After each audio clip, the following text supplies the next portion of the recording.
The candles in the Ashworth ballroom flickered against gilded mirrors on the evening of October the 12th, 1818, casting a warm glow that softened the faces of London's finest families, though Eleanor Ashworth knew that no such kindness would be extended to her own countenance. She stood near the column at the eastern edge of the assembly room, her position as familiar as her reflection, always on the periphery where widows of modest means and faded youth were expected to remain. The silk of her gown was a muted dove grey, well made but simple, the work of her own careful hands rather than a fashionable modiste, and she had long since ceased to mind the whispers that followed her entrance into such gatherings. She heard them still, of course, the murmured observations that drifted from clusters of matrons sipping champagne.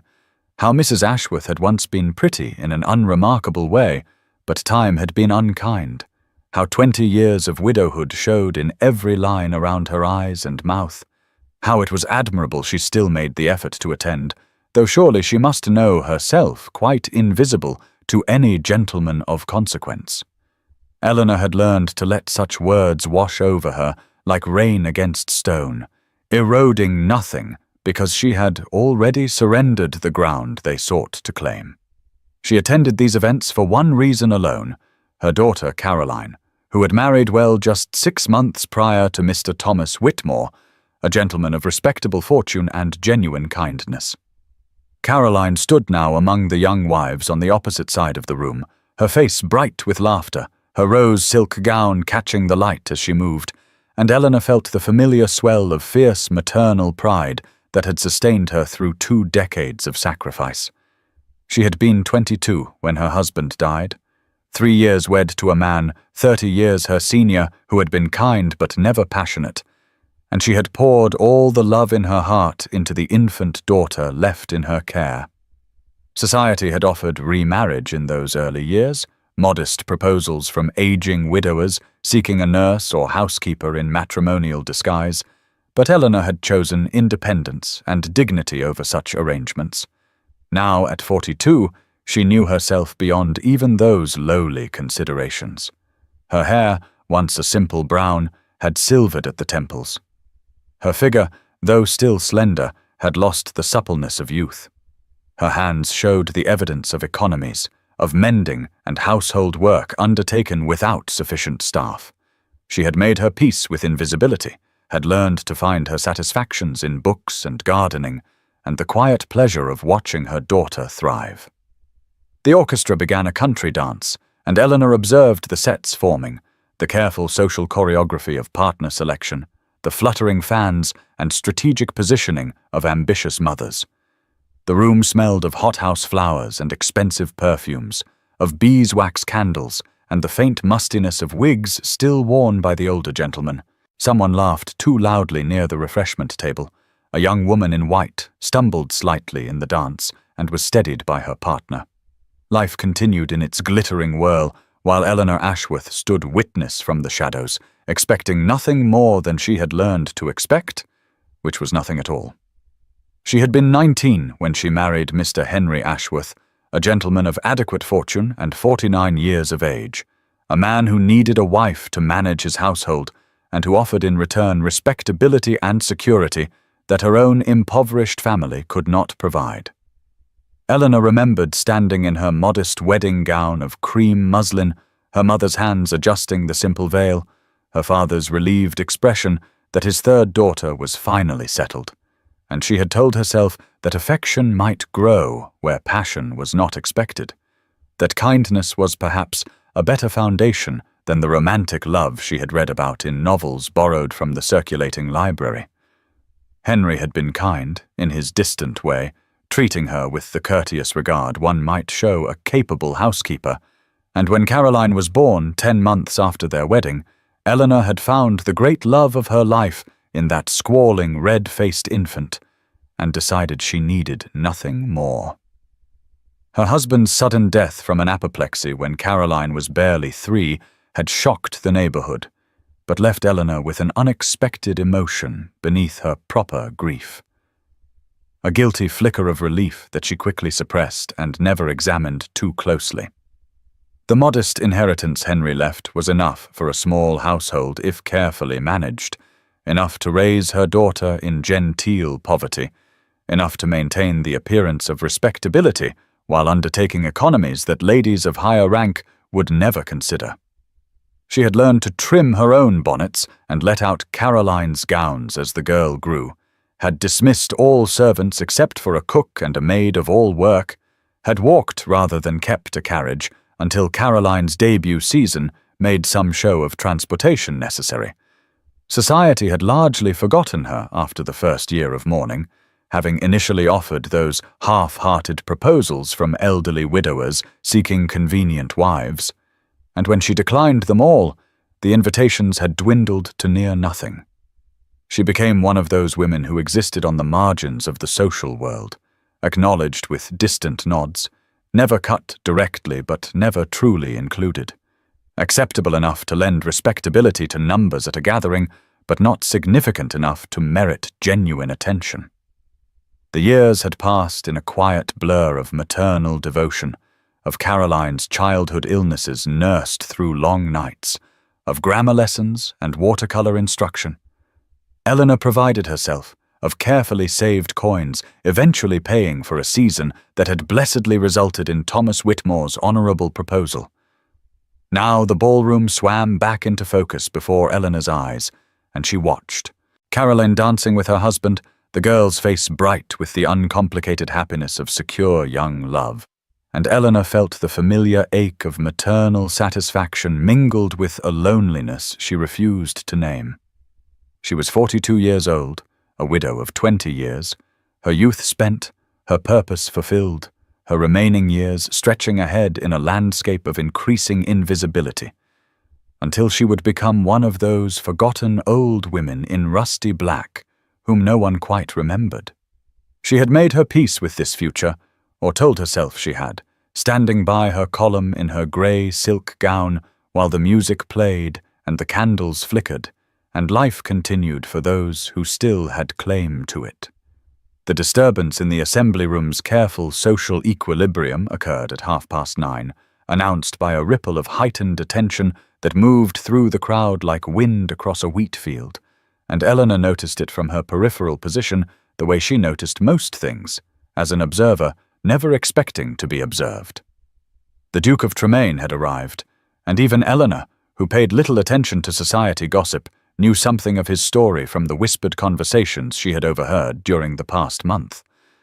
William Tremayne, 6th Duke of Tremayne, had returned to London after 15 years abroad, managing his family's extensive holdings in the West Indies and the Mediterranean, a self-imposed ex following the death of his young Duchess in childbed, and society had been alight with speculation about whether he would remarry now that he had finally come home. He was 48 years old, still handsome by all accounts, immensely wealthy, and in possession of one of the oldest titles in England, which made him the season's most sought-after prize, despite his age and his reputation for austere reserve. Eleanor watched him enter through the main doors, tall and broad-shouldered in his black evening clothes, his hair dark but silvered at the temples, his bearing suggesting a man accustomed to command but wearied by its exercise. The crowd parted for him naturally, and the ambitious mothers positioned their daughters in his likely path with the precision of military tacticians, while the young ladies themselves deployed fans and curtsies and carefully practiced expressions of surprised delight at his presence. He moved through these social maneuvers with polite courtesy, but no apparent enthusiasm, accepting introductions with formal bows, speaking briefly with the host Lord Pemberton, his gaze sweeping the room with what seemed to Eleanor like the expression of a man performing a duty he found tiresome. She felt an unexpected flicker of sympathy for him, this wealthy duke surrounded by admirers, because she recognized in his face something of her own careful mask, the expression one wore when participating in social rituals that had ceased to hold any genuine meaning.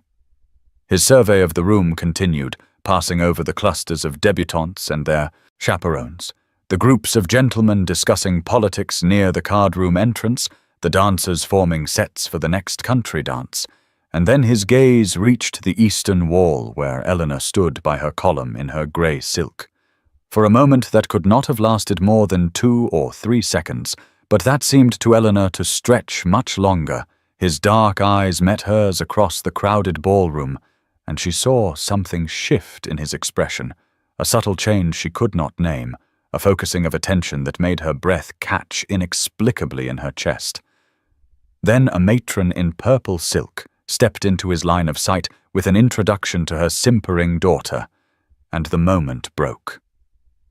Eleanor exhaled and turned away, chiding herself for foolishness, for imagining significance in a glance that had probably not even registered her existence, for the dangerous habit of constructing meaning from nothing simply because one had been invisible so long that even the possibility of being seen created illusions.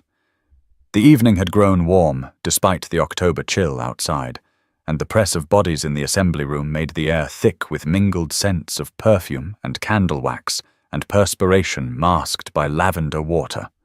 So when the terrace doors were opened for a refreshment interval, Eleanor made her way outside with relief she did not bother to conceal, since no one was observing her anyway.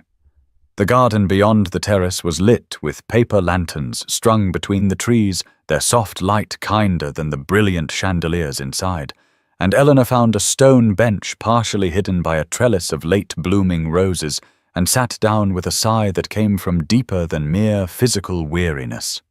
She had fulfilled her duty by attending, had been present for Caroline to see her mother supporting her new social position, and now she calculated that another 30 minutes would satisfy propriety before she could reasonably call for her carriage and retreat to the blessed solitude of her small townhouse. The sounds of music and laughter drifted from the open doors behind her, punctuated by the higher notes of feminine voices and the deeper rumble of masculine conversation, and Eleanor closed her eyes briefly against the familiar ache of being surrounded by life she no longer participated in, a ghost at the feast of society. When she opened her eyes again, the Duke of Tremayne was standing before her bench, and she startled so visibly that his expression shifted to concern. "May I sit?" he asked, gesturing to the opposite end of the bench, and Eleanor found herself nodding before her rational mind could catalogue all the reasons why a duke would not actually wish to sit with her, and must be acting from some motive of polite obligation she could not fathom. He sat down with the unconscious grace of a man comfortable in his body, leaving a respectful distance between them,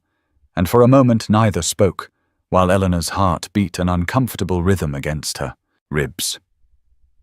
"You looked thoughtful just now," he said finally, his voice a deep baritone that carried easily without rising in volume, "when your eyes were closed. I wondered what thoughts would create such an expression, something between weariness and resignation, but also perhaps relief." Eleanor stared at him, genuinely shocked not by his presence but by his words, by the fact that he had observed her closely enough to note an expression, that he spoke to her as though her thoughts might be interesting rather than offering the empty pleasantries about weather or music that comprised most social conversation. "I was thinking that I had stayed long enough to satisfy duty," she said after a pause, deciding that honesty was less dangerous than a tempting flirtation she had no skill for, and that I might soon escape to quieter surroundings. The Duke smiled, a small movement of his mouth that transformed his austere features into something warmer and unexpectedly appealing. "Then we are of similar mind," he replied, for I was calculating the same equation, wondering how soon I might leave without giving offence to Lord Pemberton, who has been kind enough to welcome me back to society. He turned slightly to face her more fully, and Eleanor saw in the lantern light that his eyes were dark grey, almost charcoal, with fine lines at the corners that suggested a man who had spent years squinting into sun, or perhaps smiling before grief taught him restraint. "Do you find these gatherings tiresome, Mrs. Ashworth, or am I alone in my curmudgeonly resistance to what I am assured are delightful entertainments?" Eleanor felt the shock of recognition that comes when a stranger articulates something one has felt privately for years, and she answered with a candour that surprised her, even as the words left her lips,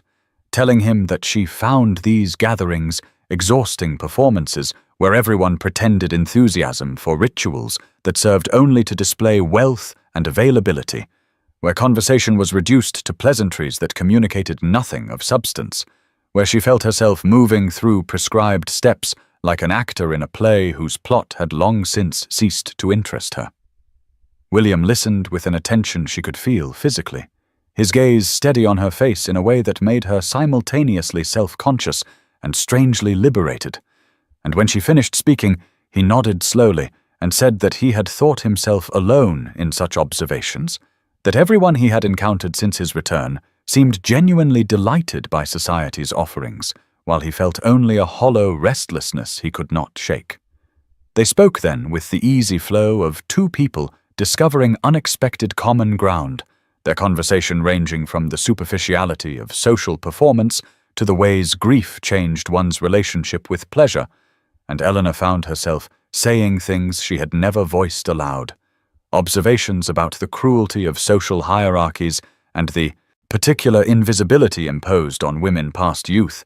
while William spoke of his years abroad and the strange displacement of returning to find everything familiar yet alien, as though he had become a foreigner in his own country. He asked about her life with genuine curiosity rather than mere politeness, and Eleanor mentioned her daughter, Caroline, her pride in the young woman she had raised, her satisfaction in seeing Caroline happily settled. But when he gently probed about her own life beyond motherhood, Eleanor deflected with practiced ease, saying only that she was content with quiet pursuits and modest social obligations. She did not speak of her widowhood, because women of her age and station were not supposed to be anything other than widowed or married, were not supposed to have desires or ambitions beyond the care of others, and she would not burden this unexpected conversation with the weight of her resigned solitude. William seemed to sense the deflection, but did not press, instead shifting to speak of books he had read during his time abroad,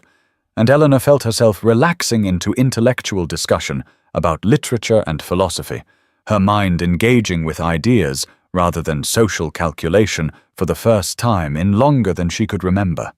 The conversation had perhaps lasted 15 minutes, though time seemed to have acquired a different quality in the lantern-lit garden, when a familiar voice cut through their exchange with the sharpness of breaking glass. "Mrs. Ashworth!" Lady Pemberton exclaimed with barely concealed shock, and something that might have been disapproval.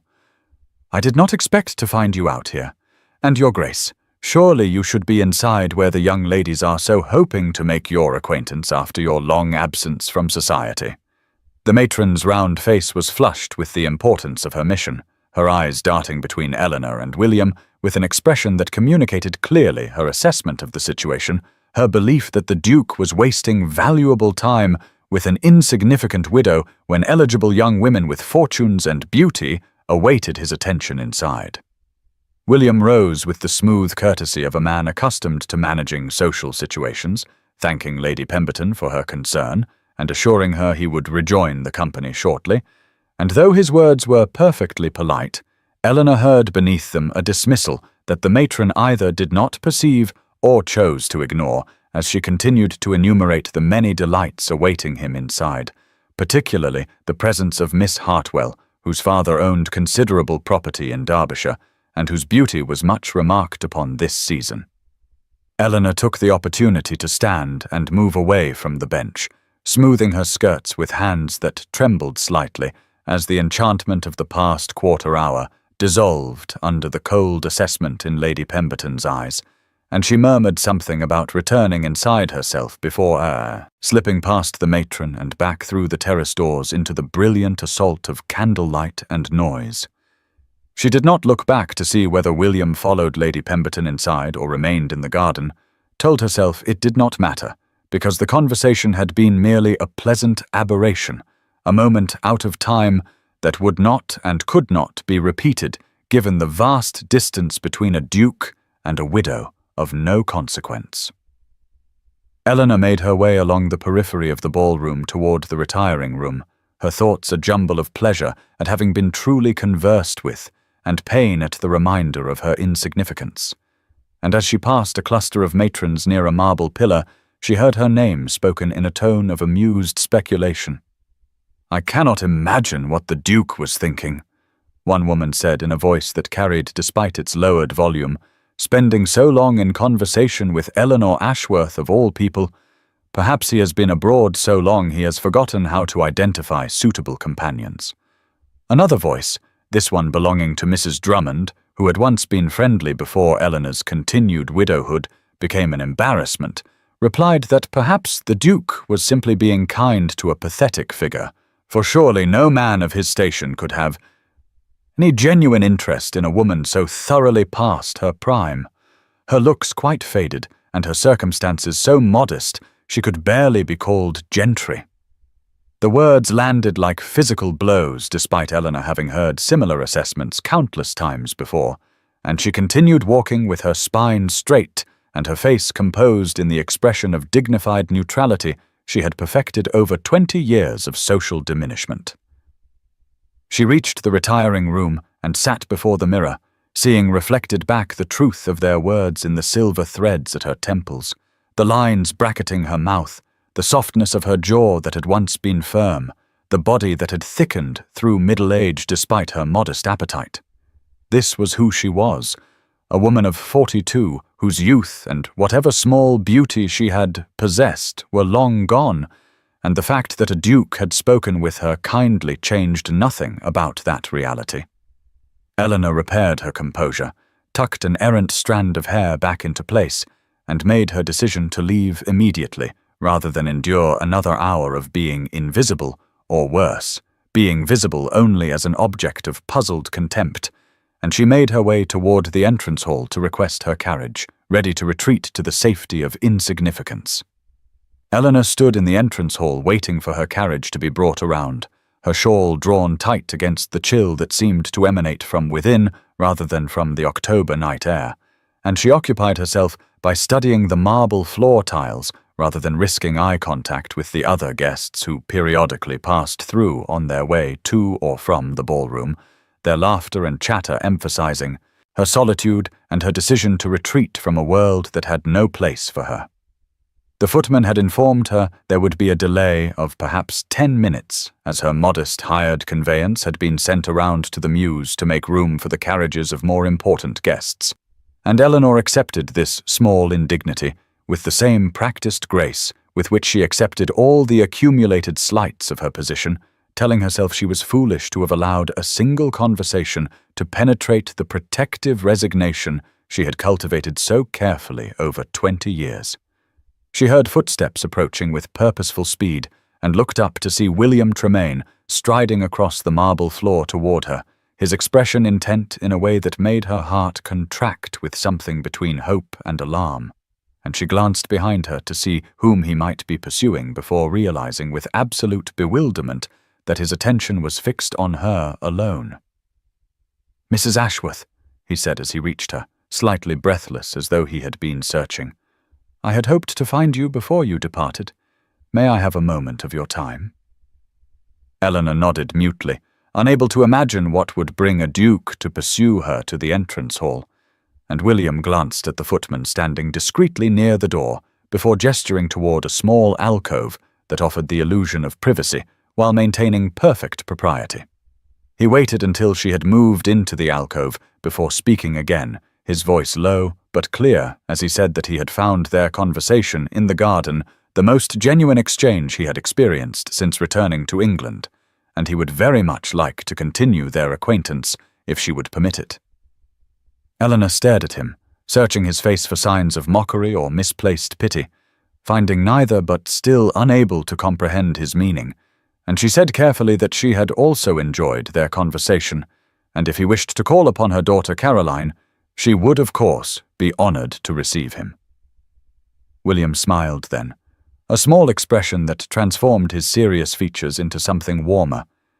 and he said with gentle clarity that while he was certain Miss Caroline was delightful, it was Eleanor herself upon whom he wished to call, if she would grant him permission to do so. The words seemed to rearrange themselves in Eleanor's mind as she tried to make sense of them. A duke asking permission to call on a 42-year-old widow of no consequence,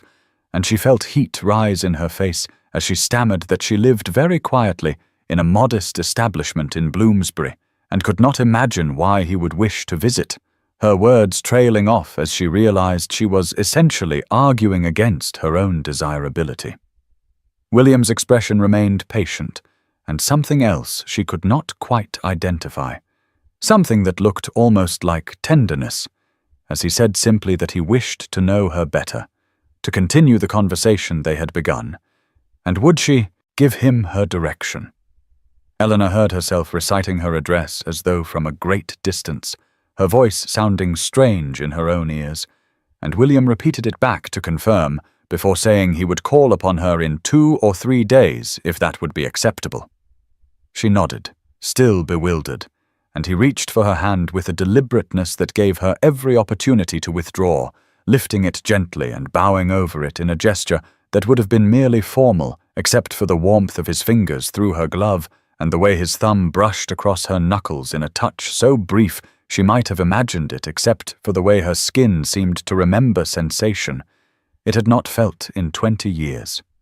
He released her hand and stepped back with a small bow before striding back toward the ballroom, leaving Eleanor standing in the alcove with her hand still raised slightly as though she could preserve the ghost of his touch.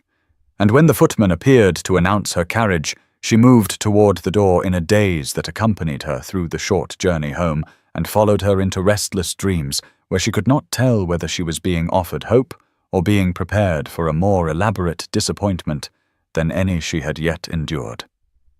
3 days passed in a state of suspended unreality, during which Eleanor alternately convinced herself that the Duke of Tremayne would not actually appear at her door, and that if he did, it would be to politely withdraw his impulsive offer, and she occupied herself with household tasks and reading, while Caroline watched her with barely suppressed excitement that Eleanor could not bring herself to share, knowing that hope was a dangerous indulgence that had brought her nothing but pain in the past. On the afternoon of the 3rd day, Eleanor was sitting in her small drawing room, attempting to focus on needlework, when her housekeeper Mrs. Davies appeared in the doorway with an expression of barely controlled astonishment to announce that the Duke of Tremayne had called and was waiting in the entrance hall, and Eleanor felt the room tilt slightly as she set down her work with hands that trembled and smoothed her simple day dress of grey merino wool that suddenly seemed impossibly plain before telling Mrs. Davies to show him in. She stood as William entered the modest drawing room with its faded upholstery and simple furnishings that looked even more humble in the presence of a man who owned 3 estates and a London mansion. But if he noticed the worn carpet or the mended curtains, his expression gave no indication as he bowed and thanked her for receiving him, and Eleanor noticed he carried a slim volume bound in leather that he placed on the side table as Mrs. Davies withdrew after a significant glance that promised the housekeeper would be hovering within earshot to preserve propriety. Caroline appeared in the doorway within moments, her eyes wide with curiosity and delight, and William greeted her with perfect courtesy before turning back to Eleanor and saying that he had brought the volume of Wordsworth they had discussed during their conversation, a first edition he thought she might enjoy, and Eleanor felt something catch in her chest at the realization that he had not only remembered their brief exchange about poetry, but had gone to the trouble of bringing a gift that spoke to that specific conversation. Caroline offered tea, and Eleanor nodded gratefully, needing something to occupy her hands and attention while she tried to manage the surreal experience of having a duke sitting in her drawing room on a worn settee that had been old when her husband died. And as Caroline supervised the tea service, William spoke easily about the weather and inquired after their comfort with a naturalness that seemed designed to put Eleanor at ease, though her heart continued to race beneath her carefully composed exterior. When the tea had been poured and distributed, William turned to Caroline with a smile and said that he had greatly enjoyed meeting her, but wondered if he might impose upon her kindness by requesting a few moments of private conversation with her mother,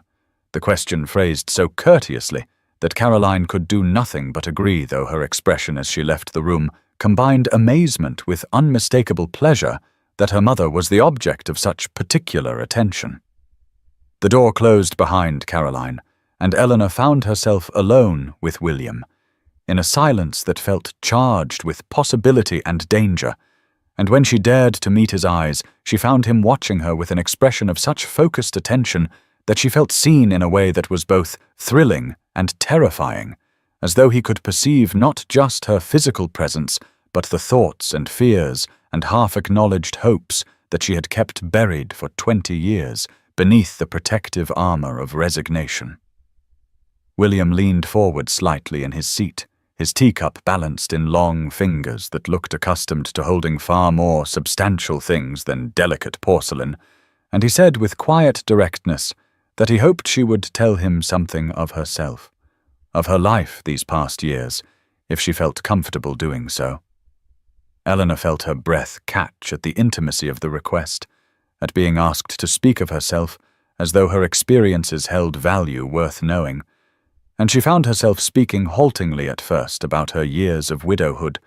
about raising Caroline alone on the modest income left by her husband's small estate, about the quiet satisfactions of watching her daughter grow into a woman of character and kindness. William listened with an attention so complete that Eleanor felt each word she spoke being received and considered rather than merely heard. And when she faltered, he asked gentle questions that drew out details she had never shared with anyone, about the loneliness of those early years and the slow resignation that had replaced the grief, about learning to find purpose in duty when hope seemed an indulgence she could not afford. She stopped abruptly, horrified that she had revealed so much, but William's expression held no pity, only a recognition that made her feel understood in a way she had not experienced since her husband's death,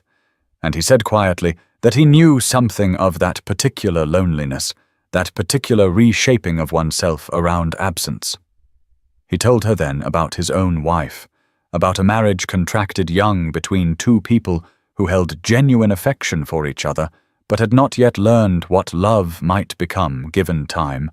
and about her death in childbed, along with the son who might have been their shared future. He had thrown himself into managing the family estates, he said, taking on the overseas properties that needed attention and spending 15 years in service to duty and responsibility. And when he finally returned to England earlier this year, he found himself moving through a society that felt insubstantial, full of people who seemed to be performing rather than living. He paused and set down his teacup with careful precision before continuing, his eyes holding hers as he said that when he entered the assembly 3 nights ago he had been preparing himself for another evening of empty pleasantries and meaningless exchanges, but then he had seen her face across the room, and something in her expression, a quality of genuine feeling and thought, had arrested his attention completely.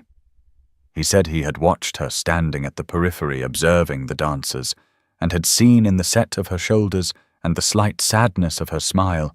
a person who had truly lived, who had experienced loss and persevered, who possessed depths that the glittering young misses fluttering their fans could not begin to match.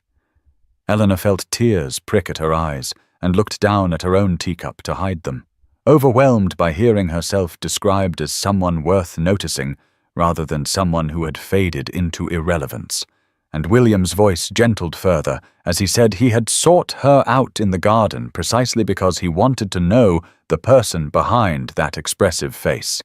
And everything she had said in their brief conversation had confirmed his initial impression that here was someone rare and valuable, someone he very much wanted to know better. The calls became regular with a pattern that Eleanor found both exhilarating and terrifying, William appearing at her door 2 or sometimes 3 times each week with books to discuss or invitations to take tea or simple desire for conversation. And with each visit, Eleanor felt the careful walls she had constructed around her heart, developing fissures even as she told herself not to read too much into his attention or assume intentions he might not hold. The gossip that had begun as curious whispers at the assembly intensified into something more pointed and cruel, reaching Eleanor's ears through Caroline, who heard it at social gatherings and through the barely concealed speculation of tradespeople and even Eleanor's own housekeeper, who reported with scandalized delight that the neighbours were all talking about the Duke's regular visits to their modest street. Eleanor overheard two women at the draper's shop where she was selecting ribbon-speak in voices just loud enough to ensure she would hear about how the Duke of Tremayne must have taken leave of his sense to waste his time on a woman past 40 with no fortune and faded looks,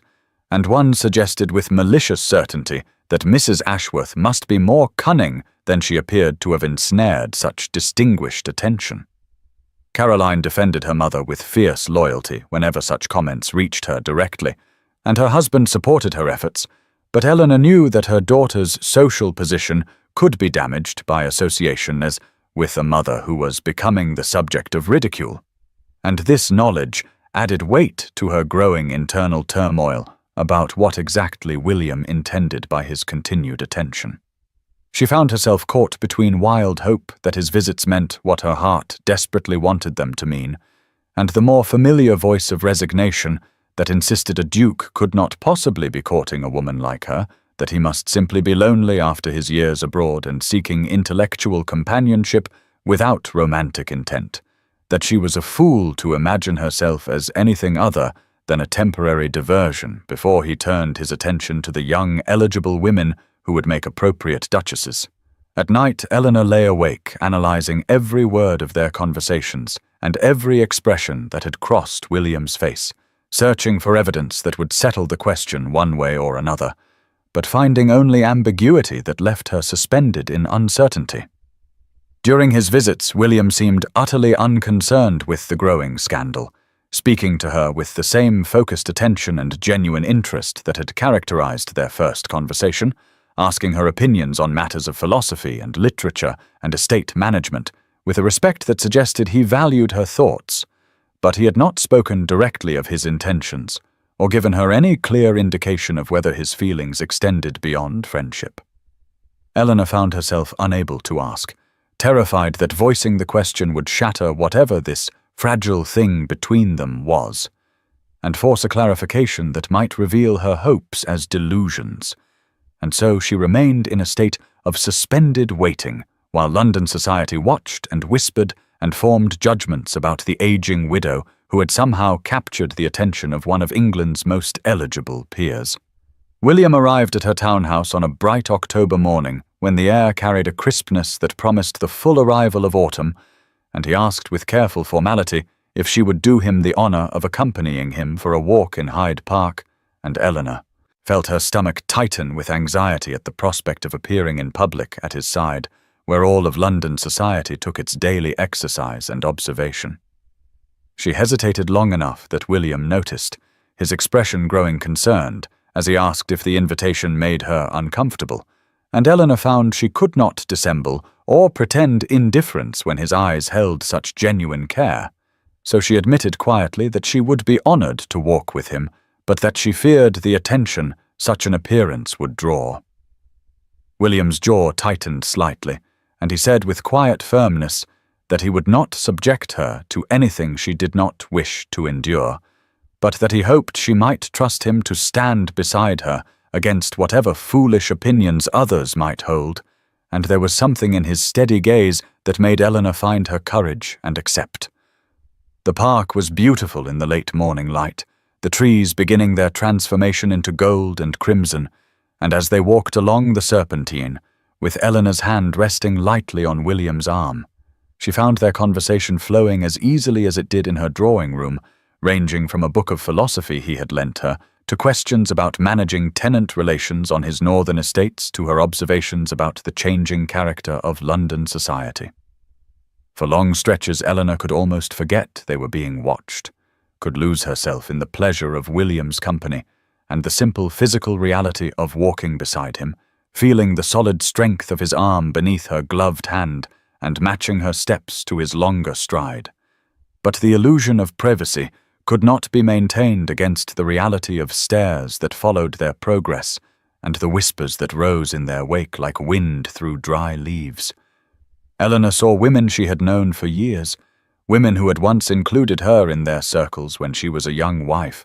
before widowhood had rendered her invisible, and she watched their faces register shock and calculation, and in some cases barely concealed malice, as they observed her walking with the Duke. When Mrs. Hartwell approached on the path, a woman who had been Eleanor's closest friend in those early years of her marriage, Eleanor felt a flutter of hope that perhaps one person at least would greet her kindly. But Mrs. Hartwell's eyes passed over Eleanor as though she were not present, before fixing on William with an ingratiating smile. And when Eleanor softly spoke her former friend's name, Mrs. Hartwell turned deliberately away and continued walking, the cut so direct and public that Eleanor felt heat rise in her face. William had gone very still beside her, and when Eleanor glanced up at his profile, she saw his expression had hardened into something cold and remote, though when he looked down at her, his eyes softened immediately, and he asked in a low voice if she wished to leave. Eleanor shook her head, unwilling to give the watching crowds the satisfaction of seeing her retreat, and William's hand came up to cover hers where it rested on his arm, a gesture of solidarity and protection that steadied her even as she felt the weight of 100 gazes marking every detail of the moment for later dissection and judgment. They completed their circuit of the park in silence that felt both protective and profound, William's hand remaining over hers on his arm. And when he handed her into her carriage outside her townhouse, he asked in a low voice if he might call upon her that evening rather than waiting for their usual pattern. And Eleanor nodded mutely, still shaken by the public humiliation she had endured. He arrived as twilight was settling over London, the lamplighters making their rounds and casting pools of golden light along the street, and when Eleanor received him in her drawing-room, she saw that the cold hardness she had glimpsed in the park had not entirely left his features. William waited until they were seated before speaking, and then he asked with careful deliberation whether his attentions were unwelcome to her, whether she wished him to cease his visits. And the question struck Eleanor with such unexpected force that she felt tears prick her eyes, even as she shook her head in denial. He leaned forward in his chair, his eyes searching her face with an intensity that made her feel exposed and seen in equal measure, and he said that he needed her to understand that what had occurred in the park would likely happen again, that society's judgment could be cruel, and that he would not subject her to such treatment if she did not wish it, but that his own feelings were such that he could not simply walk away without knowing her true mind. Eleanor found her voice trembling as she admitted that she did not understand his attentions, could not comprehend why a man of his position and prospects would choose to spend his time with a woman so far past her youth and possessed of neither fortune nor beauty nor any of the qualities that should recommend her to a duke's notice. William grew very still as she spoke, and when she fell silent he rose from his chair and crossed to where she sat, kneeling before her with a grace that seemed incongruous for a man of his size and station, bringing his eyes level with hers. He said in a voice rough with feeling that he saw her dignity in how she carried herself through rooms that tried to render her invisible, saw her intelligence in every conversation they shared, saw in her expressive face the evidence of a life truly lived, with all its joys and sorrows, rather than the blank perfection of youth that knew nothing of sacrifice or strength. He told her that when he looked at her, he saw a woman who had raised a daughter alone and done it well, who had survived loss and limitation with grace, who had not grown bitter despite having every reason to do so, and that these qualities were worth more than any dowry or any smooth skin unmarked by time. Eleanor felt tears sliding down her cheeks as he spoke, unable to reconcile this vision of herself with the woman she saw in her mirror each morning. And when William reached up slowly to brush away her tears with his thumb, she felt the touch like a brand against her skin. He asked again whether his attentions were unwelcome, and she whispered that they were not, that they were the most welcome thing she had experienced in 20 years, and she watched something like relief and triumph cross his features before he composed himself and returned to his chair, though the air between them felt fundamentally changed, charged with possibility and promise that terrified and exhilarated her in equal measure. The invitation arrived 3 days after their conversation in her drawing-room, delivered by a liveried footman who waited while Eleanor read the heavy cream paper with its elegant script. and her hands trembled slightly as she absorbed the request that she join the Duke of Tremayne for a private dinner at his London residence, with the assurance that his sister Lady Margaret would be present to observe all proprieties. Eleanor's first instinct was to decline, to retreat to the safety of her modest home and the familiar boundaries of afternoon calls in her own drawing room, but something in William's words during their last meeting had lodged in her heart like a seed that insisted on taking root, despite all her efforts to maintain the barren ground of resignation. She sent her acceptance back with the footman, and then spent 2 days in anxious preparation, consulting with Caroline about what she should wear and whether accepting such an invitation would be seen as forward. And her daughter had embraced her with fierce joy and declared that Eleanor deserved every happiness and that the Duke was clearly a man of discernment. The evening arrived cold and clear, the first week of November bringing a bite to the air that hinted at winter's approach. And as Eleanor's modest hired carriage drew up before William's townhouse in Grosvenor Square, she felt her courage nearly desert her at the sight of the magnificent facade, with its columns and perfectly proportioned windows blazing with light. A butler received her with a deference she was unaccustomed to, taking her cloak with the same careful attention he would give a duchess, and she was led through halls hung with paintings and furnished with pieces that spoke of generations of wealth and taste, until she reached a drawing room where William stood beside the fire with a woman who could only be his sister. Lady Margaret Fairfax was perhaps 3 years younger than William, with the same grey eyes and a warmth in her expression that immediately eased some of Eleanor's nervousness, and when William made the introductions, Margaret took Eleanor's hands in both of hers and said with genuine feeling that she was delighted to finally meet the woman who had brought her brother back to life. Eleanor felt heat rise in her cheeks at such a direct statement, but Margaret's smile held no mockery or calculation, only a frank kindness that made Eleanor understand where William had learned his own directness. The dinner itself was served in an intimate dining room, rather than the grand formal space Eleanor had feared. The table set for just the 3 of them, with flowers and candlelight that created an atmosphere of warmth rather than intimidation, and Margaret proved to be an engaging conversationalist, who drew Eleanor out on topics ranging from literature to the challenges of managing a household on limited means. William watched Eleanor throughout the meal with an expression of quiet contentment, contributing to the conversation but seeming equally satisfied to simply observe her, and Eleanor found herself relaxing into the evening in a way she had not anticipated, the wine and good food and genuine companionship loosening the tight knot of anxiety that had resided in her chest. After dinner, Margaret suggested they take coffee in the drawing room, and as they rose from the table, she touched Eleanor's arm and asked if she might speak with her privately for just a moment, and William nodded his permission before leaving the 2 women alone. Margaret led Eleanor to a quieter corner of the drawing room where the firelight cast dancing shadows across the silk wallpaper,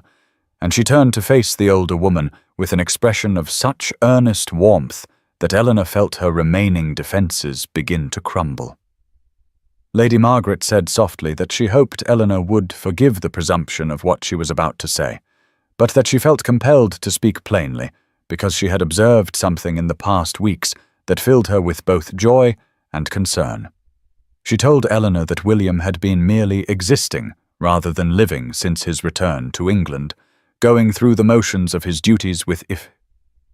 efficiency, but no spark of genuine engagement, attending social events with the same enthusiasm one might bring to reviewing account ledgers, and that she had watched her brother slowly disappearing into a kind of waking sleep where nothing seemed to touch him deeply. But then something had changed, Margaret continued, her eyes bright with feeling, and when she had asked William about the sudden transformation he had spoken of meeting a woman at an assembly, a woman whose face had arrested him because it showed evidence of genuine thought and feeling rather than the carefully constructed blankness that passed for beauty in society. Margaret said she had not seen her brother truly alive in years until these past weeks, had not heard him laugh with genuine amusement or speak with animated interest about anything beyond crop rotations and estate improvements, and that whatever Eleanor had done or been, it had awakened something in William that Margaret had feared was lost forever. Eleanor felt tears threatening again as she listened, overwhelmed by the gift of knowing that what she had begun to feel was not simply her own desperate imagination, but something real and reciprocated, and Margaret reached out to squeeze her hand before saying gently that she simply wanted Eleanor to know that William's family, or at least this member of it, welcomed her presence in his life with profound gratitude. The two women returned to the drawing room where William waited, and Eleanor saw his eyes search her face with concern, until Margaret smiled at him with a warmth that seemed to communicate reassurance. And then Margaret declared that she was suddenly quite fatigued and would retire early, leaving them with the proprieties barely maintained, but the spirit of chaperonage honored. William offered to show Eleanor a painting in his gallery that he thought might interest her, and she accepted, following him through the quiet house to a long room lined with artwork collected over generations. He stopped before a landscape of the Italian countryside, all golden light and ancient olive trees, and as Eleanor studied the brushwork and composition, she became aware that William had moved to stand just behind her, close enough that she could feel the warmth radiating from his body and catch the scent of sandalwood and something uniquely him.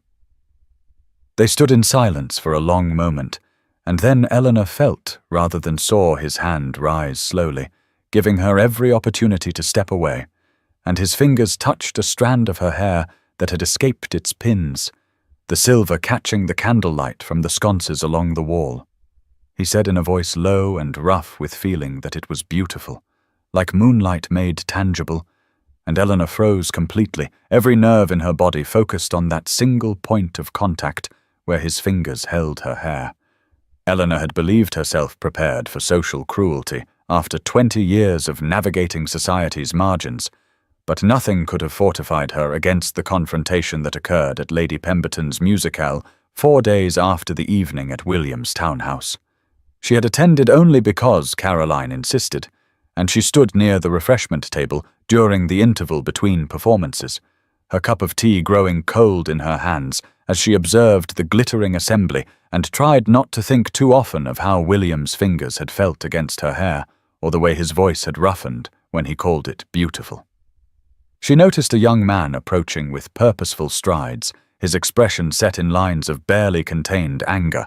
and she recognized him from gossip as Lord Edmund Tremayne, William's nephew and heir presumptive to the dukedom. A man of perhaps 28, with his uncle's grey eyes, but none of his warmth.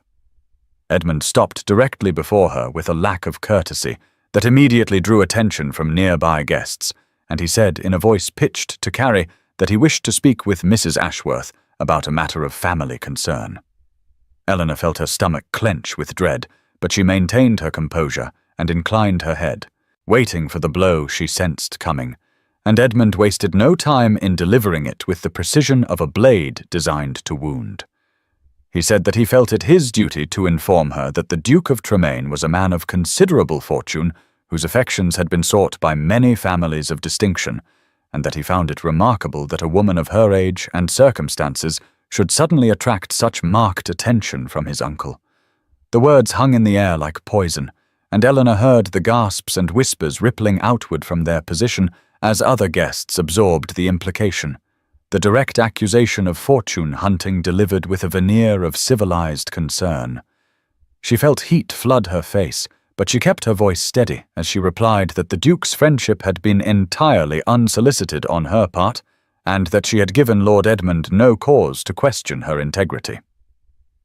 Edmund's smile was cold as he continued, saying that perhaps she was unaware that William had been in a vulnerable state since his return to England, that grief and isolation could make even sensible men susceptible to manipulation by those who recognized an opportunity. Eleanor felt each word like a physical blow, not because she believed them, but because she knew how they would sound to the assembled company, how they would feed into every whispered suspicion about her modest circumstances and faded looks. She was gathering herself to respond with what dignity she could muster, when a voice cut through the tension like winter wind, cold and sharp, with an authority that silenced the room. William stood at the edge of the crowd that had gathered, and Eleanor had never seen his face so transformed by anger, the usual warmth in his grey eyes replaced by something that made Edmund take an involuntary step backward. William crossed the space between them with measured steps and positioned himself beside Eleanor, not touching her, but close enough that his solidarity was unmistakable, and he addressed his nephew in tones that carried to every corner of the room. He said that Lord Edmund had overstepped every boundary of courtesy and family respect, that William's friendships and intentions were his own affair and required neither Edmund's approval nor his protection, and that if Edmund valued his position in the family, he would offer Mrs. Ashworth an immediate apology and then remove himself from William's presence until he learned better manners. Edmund stood frozen for a long moment, his face flushing dark red, as he recognized that his uncle had just publicly humiliated him in precisely the manner he had attempted to humiliate Eleanor, and he managed a stiff bow and something that might have been an apology before retreating through the crowd that parted to let him pass.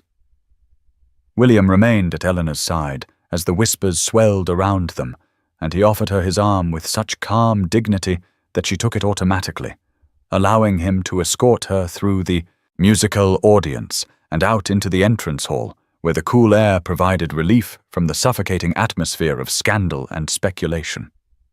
They stood in silence for a moment before Eleanor gently extracted her arm from his and said in a voice she struggled to keep steady that she was grateful for his defense, but that they both knew his nephew had simply articulated what much of society was thinking, and that she could not bear to be the cause of such conflict within his family or such damage to his reputation.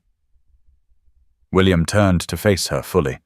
and she saw that the anger had faded from his expression, replaced by something that looked like pain, and he said quietly that if she wished to end their acquaintance, she had that right, but that she must do so because she truly desired it, and not because she was trying to protect him from consequences he was fully prepared to accept.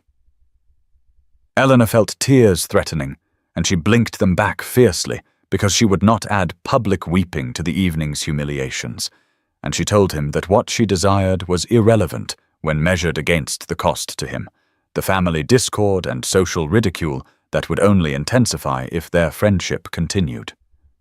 William took a step closer, and his voice dropped to a tone meant only for her as he asked whether her feelings were engaged, whether she felt for him anything beyond mere friendship. Because if this was simply a pleasant acquaintance for her, then he would accept her withdrawal. But if her feelings went deeper, then he needed to know before she made any decisions. Eleanor looked up into his grey eyes and found she could not lie, could not pretend indifference when her heart was racing and her hands were trembling and every part of her was crying out against the thought of never seeing him again, and she whispered that, yes, her feelings were engaged, that somewhere in the past weeks she had begun to feel things she thought herself too old and too sensible to ever feel again. William's expression transformed with relief and something fiercer, and he said with quiet intensity that his feelings were equally engaged, that he had not spent these weeks simply seeking pleasant companionship, but rather pursuing a woman who had captured both his attention and his heart, and that if she felt the same, then they would face the gossip and the family complications together, rather than surrendering to them.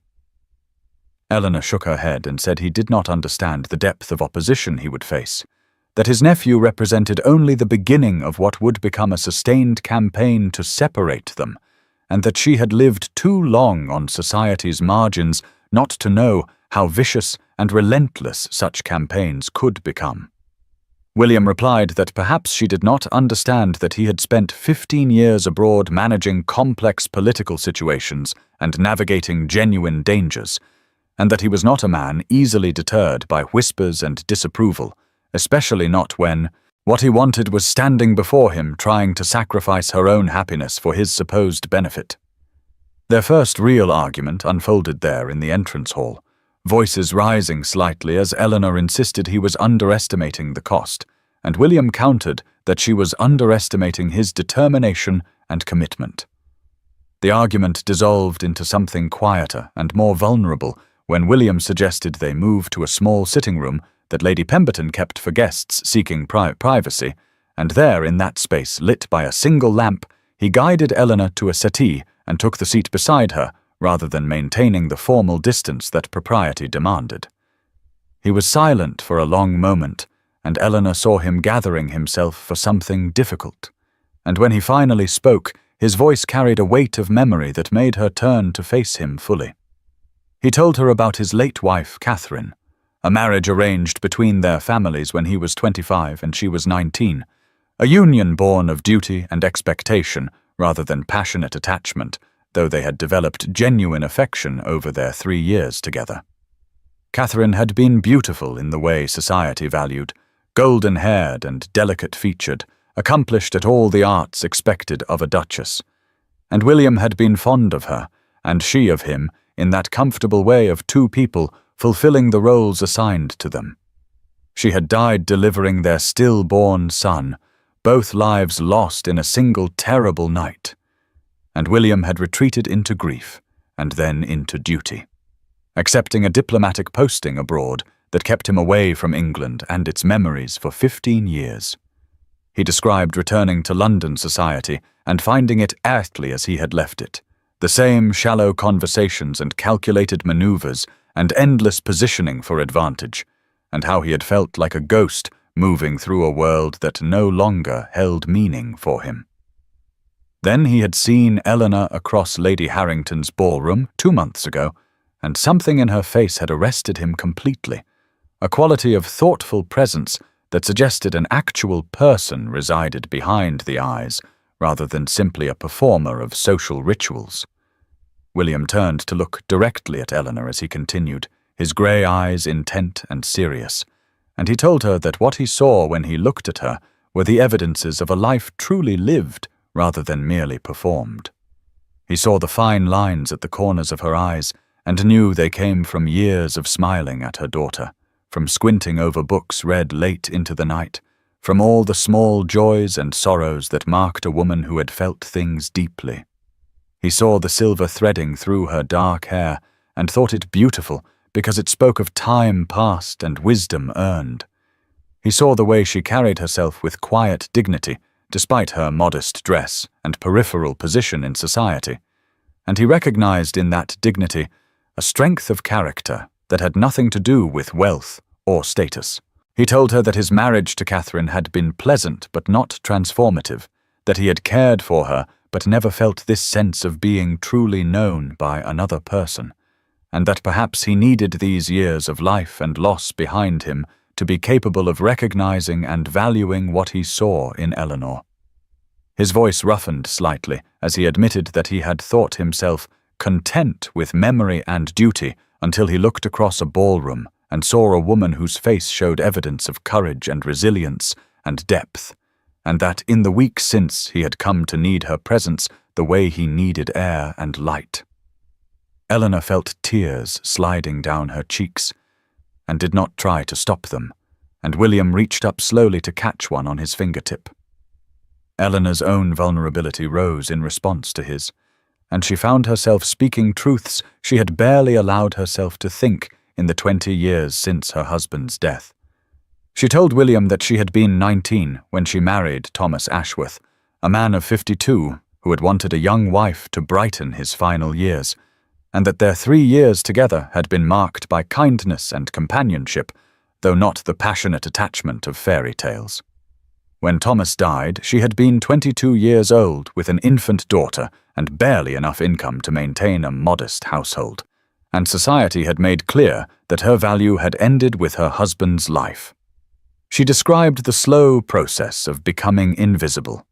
how at first there had been sympathetic attention as a young pretty widow, but as the years passed and the prettiness faded and no remarriage materialized, she had simply ceased to exist in the eyes of the social world. She told him about devoting herself entirely to Caroline, finding purpose in raising her daughter to be strong and kind and capable, and how she had genuinely believed herself content with that limited sphere until he had looked at her across a ballroom and made her feel like a woman again, rather than simply a mother and a relic. Her voice broke slightly as she admitted that she looked in her mirror each morning and saw every line and every grey hair and every year of her 42, and that she could not fathom why a man like him would look at her and see anything worthy of desire or commitment. William listened with complete attention, and when she fell silent, he took both her hands in his, and his touch was warm and steady and utterly grounding. He told her he wanted to describe what he saw when he looked at her, and he began a catalogue delivered in that quiet, intense voice that made her feel as though they were the only two people in existence. He spoke of her eyes, dark brown and expressive, with those lines at the corners that came from smiling and from sorrow both, lines that showed she had lived a life of genuine feeling rather than maintaining the smooth, blank perfection of someone who had never risked caring deeply.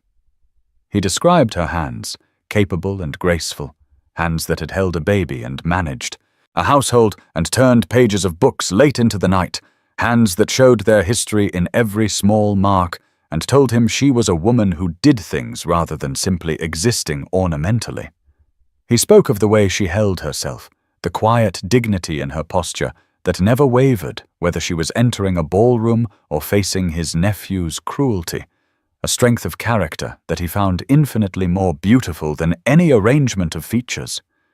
William reached into his coat and withdrew a small leather portfolio, and when he opened it, Eleanor gasped because it contained sketches of her, a dozen or more, drawn from memory in the hours when he was apart from her. There she was in profile as she had looked in his gallery examining paintings. There she was laughing at something he had said during their park walk. There she was in thoughtful repose as she had appeared while listening to music at Lady Pemberton's musicale. The sketches were skillfully done and captured not just her appearance, but something of her inner self, and seeing herself through his eyes in these drawings made Eleanor understand for the first time that he truly did see her as beautiful, that this was not kindness or delusion, but genuine perception. She looked up from the sketches to find him watching her face with an expression of such tender vulnerability that she felt something shift fundamentally in her understanding of herself and what might be possible in the years ahead. The fragile hope that had been building in Eleanor over the past weeks shattered completely when she walked past Ackerman's print shop on Bond Street. 4 days after the evening at Lady Pemberton's, and saw the cartoon displayed prominently in the window among the other satirical prints that Londoners purchased for entertainment. She had been on her way to the Modiste with Caroline, feeling almost light-hearted for the first time in years, but the image stopped her as surely as a physical blow, and she stood frozen on the pavement while other pedestrians moved around her with irritated murmurs.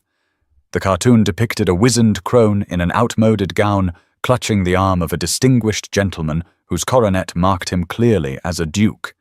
and the caption read, "The autumn of his reason," in letters large enough to be seen from across the street. The artist had exaggerated every feature that Eleanor saw in her mirror each morning, and feared the world saw when they looked at her, transforming the lines of her face into grotesque crevices, and her silver-streaked hair into a wild grey tangle, and the figure's grasping posture suggested avarice and manipulation rather than any genuine feeling. Caroline gasped beside her and tried to pull her mother away, but Eleanor could not move, could only stare at this vicious rendering of herself and William, and feel the weight of public mockery crushing the tender new growth of her self-worth. The Duke in the cartoon wore an expression of befuddled dotage that transformed William's dignified maturity into senility, the clear implication being that only a man who had lost his faculties would attach himself to such a creature as the cartoon depicted. Eleanor was aware of people stopping to look at the print, aware of the laughter and pointed comments, aware that some of those gathering recognized her standing there, and the laughter grew more pointed and more cruel. She finally allowed Caroline to lead her away, moving through the streets in a fog of humiliation so profound that she barely registered where they were going until she found herself back in her own drawing room with Caroline kneeling beside her chair and holding her hands. The days that followed were a return to the grey, isolated existence Eleanor had known before William entered her life, except now the greyness was darker because she had glimpsed what might have been possible and understood exactly what she was losing. She refused to see William when he called the next day, and the day after that, sending word through her maid that she was indisposed, and she burned the notes he sent without reading them because she could not bear the kindness she knew they would contain. Caroline argued and pleaded, but Eleanor remained adamant, and in the quiet hours alone she worked to rebuild the walls of protective resignation that William had so carefully dismantled. She told herself she had been foolish to imagine that a duke could genuinely care for a woman of 42 with a lined face and modest circumstances, that his attention had been a temporary aberration born of loneliness and novelty, and that the cartoon had simply made public what everyone already knew to be true. By the end of the week, she had composed a letter that cost her more pain than anything she had written in her life. Formal words expressing gratitude for his friendship, but clearly and definitively ending any further connection between them, and she sealed it with hands that shook and sent it by messenger before she could change her mind. The letter had been gone less than an hour when Eleanor heard the commotion at her front door, the sound of a familiar voice speaking with quiet intensity to her maid, and then footsteps taking the stairs with more speed than propriety generally allowed, and William was in her drawing room before she could even rise from her chair. He held her letter in one hand, the seal broken, and his face showed an expression she had never seen before, something between determination and desperation that made her heart clench, even as she opened her mouth to repeat the sentiments she had labored so painfully to compose. He spoke before she could, his voice rough with feeling, and asked her a single question that cut through all her careful reasoning and protective walls. "Do you love me?" It was not phrased as a question despite the rising inflection, and Eleanor found she could not lie to him even now when a lie might save them both from further pain. She said yes in a voice barely above a whisper, and watched something shift in his expression. The desperation easing through the determination remained as strong as ever. He crossed the room and knelt beside her chair, taking both her hands in his despite her faint protest, and he asked another question in that same direct manner that demanded truth. "Do you want a life with me, Eleanor? Truly want it? Not what society approves or what you think is best for me, but what you yourself desire?" She felt tears beginning to slip down her cheeks, because the answer to that question was so much more complicated than a simple yes or no, and she tried to explain that what she wanted did not matter when balanced against the cost to him, the ridicule and the family strife, and the damage to his position that would come from binding himself to a woman society had deemed unworthy. William listened until she fell silent, and then he said something that made her breath catch, his voice steady and certain, and filled with a conviction that allowed no argument. He told her that she was the only thing that mattered, that he had lived 48 years and buried a wife, and spent 15 of those years in exile managing distant estates and performing duty with meticulous care, and that in all that time he had never felt as alive as he did in her presence. He said he had earned the right to choose his own happiness, and he was choosing her, and that if she would not accept his devotion for her own sake, then perhaps she might accept it because denying him would cause him greater pain than any amount of social mockery ever could. Eleanor looked down at him, kneeling beside her chair, this distinguished man who commanded respect wherever he went, and she saw in his face such genuine feeling that her carefully constructed arguments began to crumble. William reached into his waistcoat and withdrew a small velvet box, and when he opened it, she saw a ring that glowed warmly in the afternoon light streaming through her modest windows, a band of gold set with a ruby surrounded by small diamonds, beautiful but not ostentatious, chosen with the same thoughtfulness he brought to everything concerning her. He held it up between them and told her he was going to ask her a question, and this time he wanted an answer that came from her heart rather than from her fears. And then he asked her in formal words, weighted with emotion, if she would do him the very great honor of becoming his wife. Eleanor stared at the ring glowing between them and felt the full weight of the moment settle over her like a physical presence. This instant when her entire future hung suspended between the terror of vulnerability and the intoxicating possibility of genuine happiness. William remained kneeling beside her chair with a patience that suggested he would stay there for hours if necessary, and in his face she saw such complete certainty that it made her own doubts feel almost childish. Yet the doubts were real and born of 20 years of learning to protect herself from hope. She thought of the cartoon in the print shop window, thought of his nephew's accusations, thought of every whispered comment she had endured throughout the weeks of their courtship. But then she looked at William's hands holding that ring and remembered how those same hands had touched her hair with such reverence in his gallery, how his fingers had traced the lines of her palm as though reading something precious written there.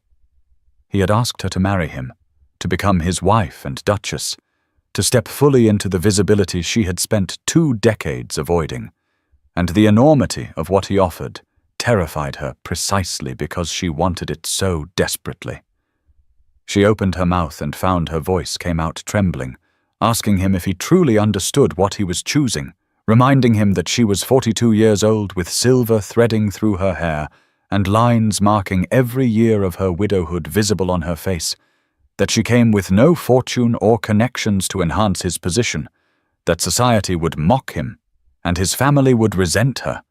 and there would be no easy path forward if he bound himself to a woman the world deemed unworthy of him. William listened to every word, and when she finally fell silent, he set the ring box carefully on the small table beside her chair and took both her hands in his, and he began to speak in a voice that carried the weight of absolute conviction.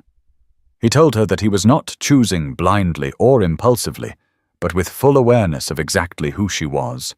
and that what he saw when he looked at her was a woman of extraordinary grace and dignity, who had raised a daughter alone on limited means, and done so with such love that Caroline had grown into a woman of character and kindness. He said he saw intelligence in her eyes, and strength in the set of her shoulders, and a capacity for deep feeling that she had learned to hide, but that showed itself in small moments when she thought no one was watching. He told her he had been memorizing her face since that first evening in the garden, learning the lines around her eyes that came from smiling, and the slight crease between her brows that appeared when she was thinking deeply, and that he wanted to spend the rest of his life learning the stories behind every mark time had left on her. He said he had lived for duty and obligation and the expectations of others for 48 years, and he had earned the right to choose joy, and his joy was bound up entirely in the woman before him, in Eleanor herself, not in some imagined version of her, but in precisely who she was at this moment, with all her doubts and fears and hard-won wisdom. Then he asked again, in words stripped of formality, whether she would marry him and build a life with him and trust him with her heart. Eleanor felt the truth of his words settling into the sighs,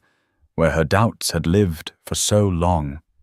felt something shifting inside her chest like ice beginning to crack after a long winter. Yet even as warmth spread through her, the old fears rose up one final time, because accepting what he offered meant stepping fully into a vulnerability she had sworn never to risk again. She looked at William kneeling beside her chair with the afternoon light catching the threads of silver at his temples, and she thought about how completely he saw her, how he had somehow looked past the surface that society judged so harshly and found value in things she had long since stopped believing were worth anything at all. Her voice came out trembling when she spoke, telling him that she was afraid not just of society's mockery, but of her own inadequacy. Afraid that she would disappoint him once the novelty of their connection faded, and he saw her clearly in the harsh light of daily life. She said she did not know how to be a duchess, had no training in managing grand households or navigating the complex social obligations that would come with his position, and that she feared becoming a burden to him rather than the partner he deserved. William listened with such focused attention that she felt held by his gaze, and when she fell silent, he brought her hands to his lips and kissed her knuckles before addressing each fear with the same patience he had shown throughout their courtship. He told her that he did not need a duchess trained from birth in social arts, but rather a woman of intelligence and compassion who would stand beside him as his equal, that he had competent staff to manage households, but no one who could share his thoughts at the end of long days or make him laugh with unexpected observations about human nature. He said he had watched her navigate society with limited reads at sources for weeks now and seen how she maintained her dignity under circumstances that would have broken someone of weaker character, and that if she could raise a daughter alone and survive 20 years of widowhood with her kindness intact, then she possessed strength far greater than what was required to bear a title. Then William reached for the ring box again and held it where she could see the way the ruby caught the light, and he told her something that made her heart contract with painful hope. He said that every line on her face was precious to him because each one represented a year of her life, a moment of joy or sorrow or determination that had shaped her into the woman before him, and that he wanted to earn the right to learn the story of every one of those lines over the decades they would have together. He told her that the slight silver in her hair reminded him of moonlight, and that the softness of her figure spoke of a body that had borne life and nurtured it and survived, and that he found her infinitely more beautiful than any smooth-faced girl who had never known real adversity or developed real character. He asked her to trust him, trust that he knew his own heart after 48 years of living, trust that what he felt for her was not passing fancy, but deep, recognition of someone who completed parts of himself he had not known were incomplete. Eleanor felt the last of her resistance crumble like a wall that had stood for 20 years, suddenly revealing itself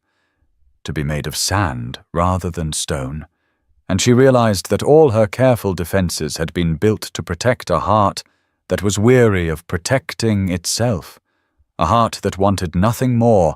than to trust in the earnest devotion she saw burning in William's eyes as he knelt beside her chair with the ring box held between them like an offering at an altar. She drew in a shaking breath and felt tears spilling down her cheeks as she nodded, the movement small at first, and then more certain, and she heard her own voice saying yes, with a conviction that seemed to come from some place deeper than conscious thought, some part of herself that had been waiting in silence for permission to hope again.